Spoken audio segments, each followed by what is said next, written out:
दोस्तों as per SEBI data आप सबको पता होगा कि जब भी आप ऑप्शंस पे ट्रेड करने जाते हो आपको एक मैसेज पॉपअप होता है जिसमें आपको क्लियर इंस्ट्रक्शंस दिए गए होते हैं कि देख लो भैया 10 में से 9 लोग जो है वो अपना घाटा ही करते हैं इस ऑप्शन ट्रेडिंग में। केवल एक लोग जो है वो प्रॉफिट करते हैं, बाकी 9 लोग इसमें घाटे में रहते हैं। यानी कि एक्यूरेसी अगर देखी जाए तो 100 में से 90% लोग घाटा कर रहे हैं और बस 10% लोग ऐसे हैं जो कि प्रॉफिट कर रहे हैं। अब आप ये सोचते हो कि 10% जो लोग प्रॉफिट कर रहे हैं उनकी स्ट्रैटेजी क्या होगी, वो कैसे इस लॉस से प्रॉफिट में आ गए। आपको स्ट्रैटेजी जानने की चुल मस्ती होगी, मुझे भी मच रही थी पहले। मैंने इस मार्केट को बहुत जाना, बहुत समझा, अपना बहुत सारा इसमें घाटा किया है, तब जा कर के मुझे कुछ स्ट्रैटेजी। अभी भी मैं ये तो नहीं कह रहा कि मैं इसका एक्सपर्ट बन गया हूँ, हाँ, मगर मैं इसका स्टूडेंट हूँ और मैं मार्केट को देख कर के रोज़ सीखता रहता हूँ। कोई भी 100% इस मार्केट को कभी समझ नहीं सकता। और कोई आपको बोल रहा है कि वो इस मार्केट को 100% प्रेडिक्ट कर सकता है, तो वो इंसान आपसे झूठ बोल रहा है, उससे दूर चले जाओ, वरना वो आपका पूरा कैपिटल खा जाएगा। तो मार्केट को मैंने जितना समझा है उस हिसाब से मैं आपको कुछ स्ट्रैटेजीज बता रहा हूँ। इसे अप्लाई करना, हो सकता है कि आपका घाटा जो है वो ना हो और आपका प्रॉफिट जो है वो बढ़ जाए। अब आपको सबसे पहले क्या करना है कि आपको ट्रेड कहाँ पे लेना है, ठीक है।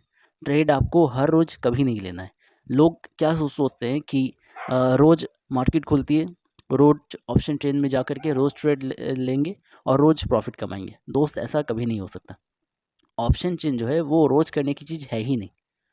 ऑप्शन चेन आपको मौका देती है, मार्केट आपको मौका देता है। जब मार्केट मोमेंटम के मूड में हो, जब मार्केट अच्छा मोमेंटम करे, मोमेंटम से मेरा मतलब है कि या तो अपसाइड या तो डाउन साइड, दोनों में से जिस तरफ भी मार्केट अच्छा मोमेंटम करे उस दिन आपको ऑप्शन में पैसा डालने का दिन होता है। उस दिन आपका दिन बन जाएगा, उस दिन आपको अच्छा प्रॉफिट होगा। और आपने सही से स्ट्रैटेजी को फॉलो किया, रिस्क मैनेजमेंट को फॉलो किया तो। अगर आप सोचो कि हर रोज़ आप ऑप्शन ट्रेडिंग से पैसा निकालो तो वो काफ़ी मुश्किल है, वो ऑलमोस्ट इम्पॉसिबल है, वरना आप अपना घाटा करवा के ही मानोगे। तो सबसे पहले हम लोग जानते हैं कि इसमें क्या होता है कि ट्रेंड हम लोग फॉलो करते हैं, ठीक है। तो पहले ये मैंने 5 मिनट का सेंसेक्स का ये चार्ट खोल के रखा है, क्योंकि इससे पहले जो है फ्राइडे को, आज मैं ये वीडियो सैटरडे को शूट कर रहा हूँ, फ्राइडे को अपनी सेंसेक्स की एक्सपायरी हो गई थी, ठीक है। तो फ्राइडे का ये चार्ट है। फ्राइडे को मार्केट खुली थी, खुलने के बाद मार्केट ने एक अपसाइड मूव किया। ये देखिए यहाँ पर मार्केट 9:15 में खुली, 9:15 में खुलते ही मार्केट ने एक छोटा सा अपसाइड मूव किया।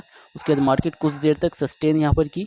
उसके बाद फिर मार्केट थोड़ी नीचे आई, नीचे आने के बाद फिर मार्केट ने उस जगह उस लेवल को सस्टेन किया। मूविंग एवरेज, ये जो ग्रीन वाला आपको दिख रहा है, ये मूविंग एवरेज 50 है और जो आपको रेड वाला लाइन दिख रहा है वो मूविंग एवरेज 25 है। तो मार्केट जो है मूविंग एवरेज 50 के नीचे गई नहीं, उसके नीचे इसने क्लोजिंग नहीं किया। तो सीधा सीधा यहाँ पर इंडिकेशन था कि मार्केट यहाँ पर सस्टेन करी। सस्टेन करने के बाद मार्केट ने यहाँ से रिवर्सल लिया। रिवर्सल लेने के बाद बड़े बड़े 15 मिनट में 3 बड़े कैंडल, 5 मिनट के टाइम फ्रेम पर 3 बड़े कैंडल, एक दूसरा से छोटा वाला और तीसरा बड़ा वाला, ये 3 बड़े कैंडल का मार्केट ने मूव किया अपसाइड। और फिर मार्केट वहाँ से नीचे थोड़ी आई, नीचे आने के बाद उसने यहाँ पर सस्टेन। तो यहाँ पर तो आपने ये समझ लिया कि ट्रेंड किस चीज़ का है, ठीक है। मैं यहाँ पर और 2 इंडिकेटर्स को यूज़ करता हूँ, आपको दिखा दूँ।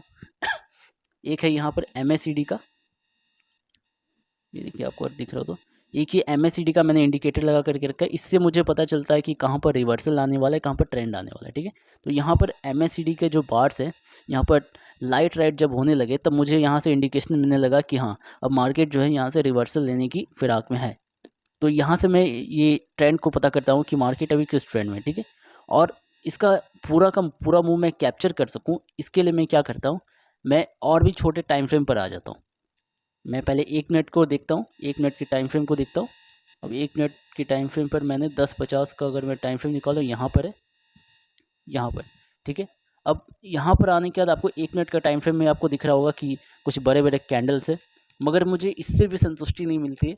मैं और छोटे टाइम फ्रेम को जाकर के वॉच करता हूँ, 5 सेकंड के टाइम फ्रेम को, ठीक है। अब 5 सेकंड के टाइम फ्रेम को जाकर के अब मैं अगर यहाँ पर निकालूँ, थोड़ा सा टाइम लगेगा, थोड़ा सा टाइम दीजिएगा, मैं इसे पीछे कर रहा हूँ।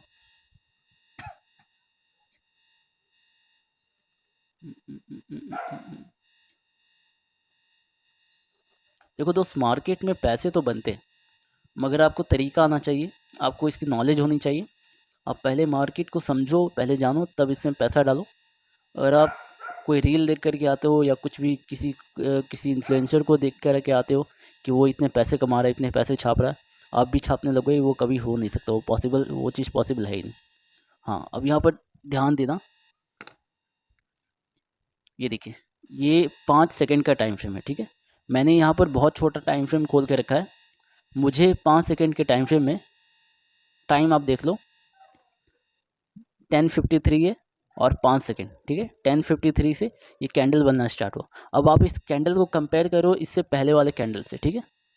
इसे और मैं बड़ा कर देता हूँ। ये देखो, यहाँ पर जो आपको कैंडल के साइज़ दिख रहे हैं टाइम फ्रेम पर 5 सेकंड के, ये इनका साइज़ देखो, और ये जो यहाँ पर कैंडल बना है इसका साइज़ देखो।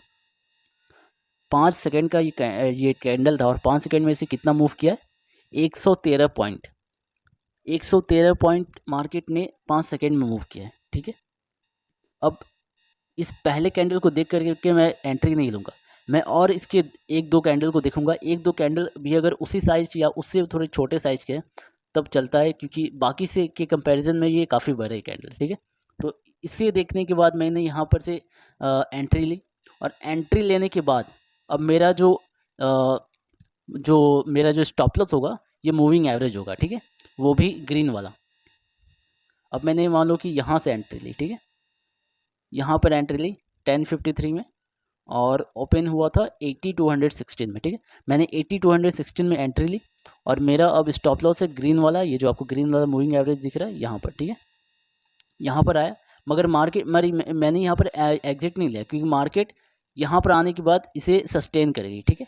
यहाँ पर मार्केट आने के बाद यहाँ पर के वापस यहाँ पर रिवर्सल लिए, ठीक है। रिवर्सल लेने के बाद मार्केट और ज़्यादा ऊपर गई, और ज़्यादा ऊपर जाने के बाद और ऊपर गई और ऊपर गई और ऊपर गई, और फिर फाइनली जब यहाँ पर मार्केट ने इस मूविंग एवरेज 50 के नीचे में जब कैंडल अपना क्लोजिंग किया 5 सेकंड का, ये देखिए हमने 8200 समथिंग में लिया था और यहाँ पर क्लोजिंग जो इसका हुआ है ये 18700 कुछ में हुआ है। तो 2 3 4 5 6 7 करीब हमें 500 पॉइंट्स का मूव मिल गया, ठीक है। तो यहाँ पर मैंने एग्जिट लिया, क्योंकि इसने इस मूविंग एवरेज को ब्रेक कर दिया, और यहाँ पर मैंने एग्जैक्ट एंट्री लिया। अब आप देख लो मेरी एग्जिट और एंट्री, ठीक है। मैंने यहाँ पर एग्जिट लिया था, मैंने यहाँ पर एंट्री लिया था, दिखा देता हूँ। हाँ, मैंने यहाँ पर एंट्री लिया और फिर मैंने यहाँ पर एग्जिट लिया। ये देखो, मैंने ऑलमोस्ट इसका 90% से ज़्यादा मूव कैप्चर किया, ठीक है। अब बहुत से लोग इसमें गलती क्या करते हैं, या तो 5 मिनट के टाइम फ्रेम को देखेंगे या तो 15 मिनट के टाइम फ्रेम को देखेंगे, कैंडल जब वहाँ पर क्लोज होने वाली होगी तब जाकर वो एंट्री लेते हैं। अब उनको दिखता है कि उनको पहले से पता होता है इंडिकेटर देखकर कि मार्केट अब ऊपर जाने वाला है या नीचे जाने वाला है, मगर वो इंडिकेटर के भरोसे उतने रहते नहीं। वो सोचते हैं कि चलो देख लेते हैं क्या होता है, और देखते देखते मार्केट जब एक ही बार जंप लेता है ऊपर, तब वो उसमें घुसते हैं, बीच ट्रेड में घुसते हैं, एंट्री लेते हैं।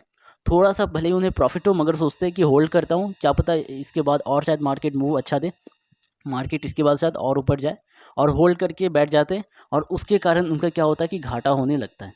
अब ये देखो, यहाँ पर आने के बाद मार्केट ने यहाँ पर अपना हाई बनाया। हाई यहाँ पर मार्केट ने करीब कितना का बनाया है, हाँ 80, लाइन ड्रॉ कर देता हूँ, 8884 का, ठीक है। अब इस लाइन को दोबारा मार्केट जो है टच नहीं करती। अब मैं आपको आगे अगर दिखा दूँ, चाहे आप 15 मिनट में चल रहा है, ये देखो यहाँ पर 15 मिनट टाइम फ्रेम का मैंने यहाँ पर चार्ट खोला है। यहाँ पर विक देखो, हमने जहाँ पर एग्जिट लिया था उसके ठीक थोड़े नीचे एग्जिट लिया था, और आप 15 मिनट के टाइम फ्रेम को देख करके सेकेंड कैंडल में एंट्री लोगे तब भी आप घाटे में रहोगे। तो बहुत ज़रूरी है मार्केट में कि आप टाइम फ्रेम को जो है इसे साथ लेकर के चलो, जितना छोटा टाइम फ्रेम हो सके उतना छोटा टाइम फ्रेम यूज़ करो आप मूव्स को कैप्चर करें, क्योंकि मूव्स जो है मार्केट में बहुत तेज़ी से आते हैं, बहुत फास्ट आते हैं। अब आपको मैंने दिखाया ना कि 5 सेकंड के टाइम फ्रेम पर करीब 113 पॉइंट मूव मार्केट कर गया, और कई बार तो जब मार्केट अच्छा मोड में होता है, यानी मार्केट कभी दिन बहुत ज़्यादा मार्केट 5 सेकंड में 200 से 300 पॉइंट 5 सेकंड के अंदर मूव कर जाता है। तो आपको वो मूव को कैप्चर करना आना चाहिए। अगर आप बड़े टाइम फ्रेम के भरोसे रहोगे तब आप मूव उतने अच्छे से कैप्चर नहीं कर पाओगे। आप चलते हुए ट्रेड में गाड़ी पकड़ोगे और गाड़ी स्टेशन तक पहुंच भी चुकी होगी, फिर भी आप सोचोगे कि शायद और आगे जाएगी, और तब तक वहां से रिवर्सल आना स्टार्ट होगा, और रिवर्सल के चक्कर में आप अपना अच्छा खासा घाटा कर दोगे। बहुत से लोग जो मार्केट में एंट्री लेते एग्जिट लेते उससे हम यही गलती करते हैं। चलती हुई गाड़ी में चढ़ेंगे और उसके बाद वो गाड़ी स्टेशन तक पहुंच चुकी होती है, उसके बावजूद उसे होल्ड करते कि प्रॉफिट होगा अभी तो अप साइड मोमेंटम था, और वहाँ पर लॉस कर देते हैं। दोस्त देखो, ये जो बड़े टाइम फ्रेम है, 5 मिनट हो गया, 15 मिनट हो गया या 30 मिनट हो गया, ये इससे आप ट्रेंड को पहचानो कि ट्रेंड अभी किस तरफ का है। ट्रेंड पहचानना कोई मुश्किल काम नहीं है, ठीक है। ट्रेंड आपने एक बार पकड़ लिया कि ट्रेंड ऊपर का है या नीचे का है, उसके बाद आप छोटे से छोटे टाइम फ्रेम में जा करके उस मूवमेंट को कैप्चर करो, ठीक है। तो इससे क्या होगा कि आप पूरा अच्छा से एक मूवमेंट कैप्चर कर पाओगे। आपका स्टॉप लॉस भी काफ़ी छोटा हो जाएगा, क्योंकि टाइम फ्रेम काफ़ी छोटा है, तो आपका स्टॉप लॉस भी काफ़ी छोटा हो जाएगा और आपको ज़्यादा लॉस भी नहीं होगा और आपको प्रॉफिट जो है काफ़ी अच्छा होगा। तो मेरी यही स्ट्रैटेजी थी। तो इस स्ट्रैटेजी से मैंने कुछ पैसे ठीक ठाक कमाए हैं और काफ़ी मुश्किलों के बाद, काफ़ी मैंने मेहनत के बाद इस मार्केट को इतना जाना है, जो कि मैं आपके साथ शेयर कर रहा हूँ। अगर वीडियो पसंद आए तो एक बार लाइक कर दीजिएगा। मिलते हैं तब तक दूसरे वीडियो में। Thank you.